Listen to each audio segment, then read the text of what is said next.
ஓம் ஸ்ரீ குருபியோ நமக. ஓம் ஸ்ரீ மகா பெரியவா சரணம். டிசம்பர் 12ஆம் தேதி வெள்ளிக்கிழமை நாளைய தினம் சுக்கிரவாரத்துல வரக்கூடிய தேய்பிரை அஷ்டமி. அதுவும் அதிசயம் நடக்கக்கூடிய வெள்ளிக்கிழமையில வரக்கூடிய அஷ்டமி. தீபம் ஏத்தும் போது விளக்கேற்றக்கூடிய எண்ணெயில இந்த ஒரு பூவை போட்டு தீபம் ஏத்துனா கடன் கஷ்டம் இது எல்லாமே ஓட்டம் பிடிக்கும். அது என்ன தீபம், அது என்ன பூன்னு பார்க்கறதுக்கு முன்னாடி நம்மளோட வீடியோஸை இப்போதான் நீங்க ஃபர்ஸ்ட் டைம் பார்க்குறீங்கன்னா மறக்காம சப்ஸ்கிரைப் பண்ணிக்கோங்க. தொடர்ந்து இது மாதிரி அப்டேட் தெரிஞ்சுக்கிறதுக்கு பக்கத்துல நோட்டிஃபிகேஷன் பெல்லை கிளிக் பண்ணி ஆல் அப்படிங்கிற செலக்ட் பண்ணிக்கோங்க. இப்ப தீபம் ஏற்றக்கூடிய எண்ணெயில என்ன பூவை போட்டு தீபம் ஏற்றணும் அப்படிங்கிற பத்தி தெளிவா தெரிஞ்சுக்கலாம். பொதுவாகவே அஷ்டமி அப்படிங்கிறது காலபைரவருக்கு ரொம்ப உகந்தது. தேய்பிரை அஷ்டமி அப்படிங்கிறது கூடுதல் சிறப்பு. அதுலயும் வெள்ளிக்கிழமையில சுக்கிர பகவானோட ஆதிக்கம் நிறைஞ்சு வரும்போது பைரவரோட அருள் நமக்கு இரட்டிப்பா கிடைக்கும். இந்த நாள்ல நம்மளோட கர்ம வினைகள், தீர்க்க முடியாத கடன், வம்பு வழக்குகள் இது எல்லாமே தேய்ந்து மறையும் அப்படிங்கிறது பெரிய நம்பிக்கை. இந்த தினத்துல செய்யக்கூடிய வழிபாடு உடனடியாக எக்கச்சக்கமான பலன்களை நமக்கு ஏற்படுத்தும். இன்னொரு பக்கம் காலபைரவர் ஒரு காவல் தெய்வம். தெரிந்தோ தெரியாமலோ இருக்கக்கூடிய தேவையில்லாத பயம், பதட்டம், மனக்குழப்பம் இது எல்லாமே தீர்வதற்கான வழிவகையையும் காலபைரவர் நமக்காக ஏற்படுத்தி கொடுப்பாரு. அதனாலதான் தேய்பிரை அஷ்டமியை மட்டும் நம்ம தவற விடவே கூடாது. அப்படிப்பட்ட தேய்பிரை அஷ்டமி டிசம்பர் 11ஆம் தேதி இரவு 7:44 ஆரம்பித்து டிசம்பர் 12ஆம் தேதி இரவு 8 மணி வரைக்கும் இருக்கு. வெள்ளிக்கிழமையில 10:12 ராகு காலம். அந்த நேரத்துல பைரவர் வழிபாடு செய்யறதும் விசேஷம்தான். கோவில்ல போயிட்டு வழிபாடு செய்யறது இது எல்லாத்தையும் நீங்க ராகு கால நேரத்துல வச்சுட்டு இப்ப நம்ம சொல்லக்கூடிய இந்த தீபத்தை நீங்க உங்க வீட்டோட பூஜை அறையில மாலை ஒரு 6 மணில இருந்து 8 மணிக்குள்ள ஏத்துறது விசேஷம். அப்படி நீங்க ஏற்றக்கூடிய இந்த தீபம் இருக்கு இல்லையா, இதுல நீங்க ஒரே ஒரு பூவை அந்த தீபம் ஏற்றக்கூடிய எண்ணெயில போடணும். அது என்ன பூ அப்படின்னு பார்க்கும்போது செம்பருத்தி பூ. செம்பருத்தி பூ அப்படிங்கிறது சிவபெருமானுக்கும் சக்திக்கும் ரொம்ப ரொம்ப உகந்தது. இது செவ்வாய் கிரகத்தோட ஆதிக்கம் அதிகம் நிறைஞ்ச ஒரு பொருள். செவ்வாய் அப்படின்னு சொன்னா தைரியம், கடன் நிவர்த்தி, வெற்றி இதை கொடுக்கக்கூடியவர். பைரவர் ஒரு சிவப்பு நிற பிரியர் அப்படிங்கறதால சிவப்பு நிற செம்பருத்தி பூவை தீபத்துல போட்டு நம்ம தீபம் ஏத்தும் போது நம்மளோட வேண்டுதல்களை பைரவர் நேரடியாகவும் வேகமாகவும் நிறைவேற்றி கொடுப்பார். நம்ம கோரிக்கை பைரவர்கிட்ட சீக்கிரமா போய் சேரும். அது மூலயமா கஷ்டங்கள் விலகும், கடன் தீரும், மன தைரியம், வீரம் இது எல்லாமே உண்டாகும். அதுதான் இந்த தீபத்தை ஏத்துறதுக்கான முக்கியமான நோக்கம். எந்த செம்பருத்தி பூவா இருந்தாலும் பரவாயில்ல, சிவப்பு நிற மலர்கள் அப்படிங்கிறது பைரவருக்கு உகந்தது அப்படிங்கறதாலதான் இந்த இடத்துல நாம செம்பருத்தி மலரை பயன்படுத்திருக்கிறோம். பைரவர் வழிபாட்டுல குறிப்பா நீங்க ராகு கால நேரத்துல கோவிலுக்கு போயிட்டு பைரவருக்கு உப்பு தீபம் போடுறது, தேங்காய் தீபம், பூசணிக்காய் தீபம் இது மாதிரி எந்த தீபம் ஏற்றி வச்சாலும் சரி, பைரவருக்கு செம்பருத்தி பூ சமர்ப்பிக்கிறதால அவரோட அருள் நமக்கு பரிபூர்ணமா கிடைக்குமா.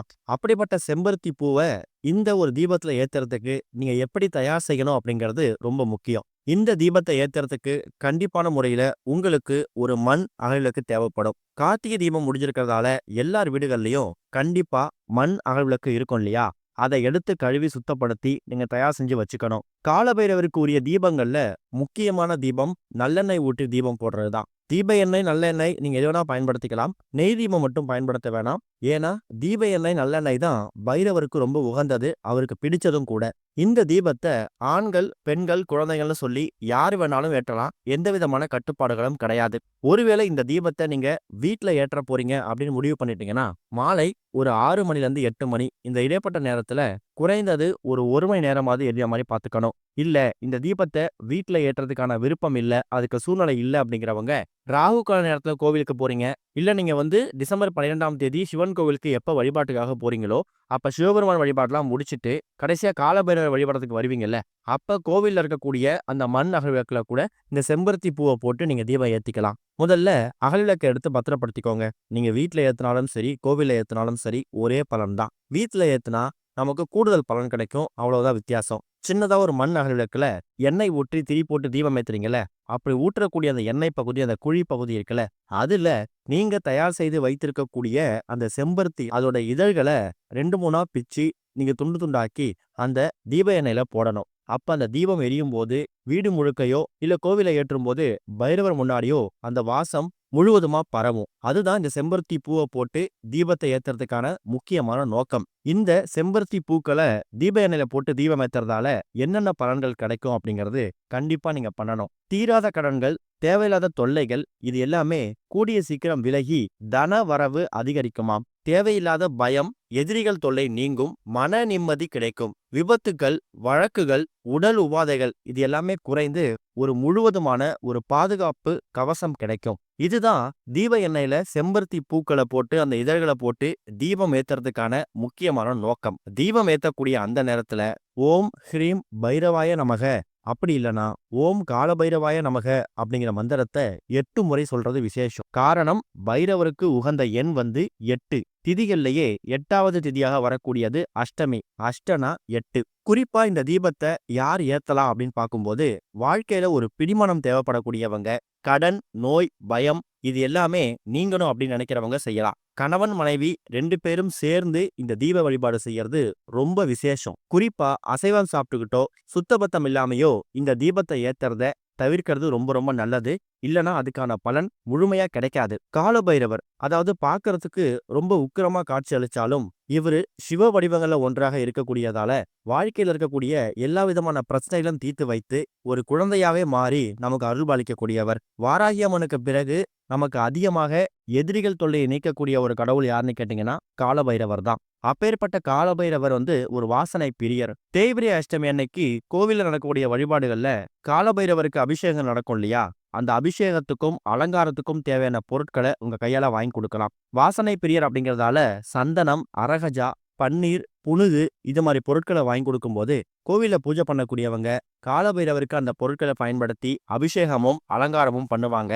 அது மூலயமா உங்க குடும்பத்துக்கு பைரவ கடாட்சம் கிடைச்சி எதிரிகள் தொல்லை நீங்கி நல்லது மட்டுமே நடக்கும். முன்னாடியே சொன்ன மாதிரி இந்த தீபத்துல செம்பருத்தி பூக்களை போட்டு தீபம் ஏத்தும் போது அந்த செம்பருத்தி பூவோட வாசம் உங்க வீடு முழுக்க பரவும். அது மூலயமா பைரவ கடாட்சம் பெருகும். இதுவரை வாழ்க்கையில் இருந்துட்டு இருந்த எல்லா விதமான பிரச்சனைகளும் நீங்குவதற்கான அறிகுறியை நீங்க கூடிய சீக்கிரம் பார்க்க முடியும். மற்ற தெய்வங்களை வணங்கும் போது அதுக்கான பலன் நமக்கு எவ்வளவு சீக்கிரம் கிடைக்கும்னு தெரியல. ஆனா பைரவரை வணங்கும் போது அதுக்கான பலன் சீக்கிரம் கிடைச்சிடுமா.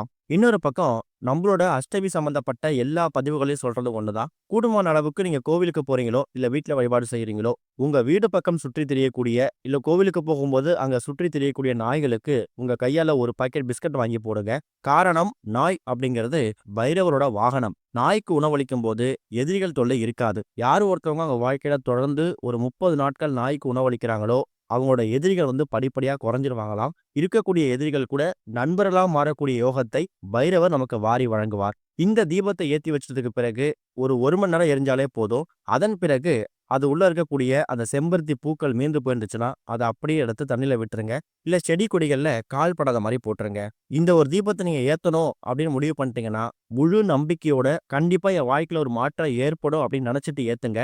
கூடிய சீக்கிரம் நல்ல செய்தி உங்களை தேடி வரும். இருக்கக்கூடிய எல்லா விதமான பிரச்சனைகளும் நீங்கி நல்லது நடக்கும். ஓம் ஸ்ரீ குருபியோ நமக. ஓம் ஸ்ரீ மகா பெரியவா சரணம்.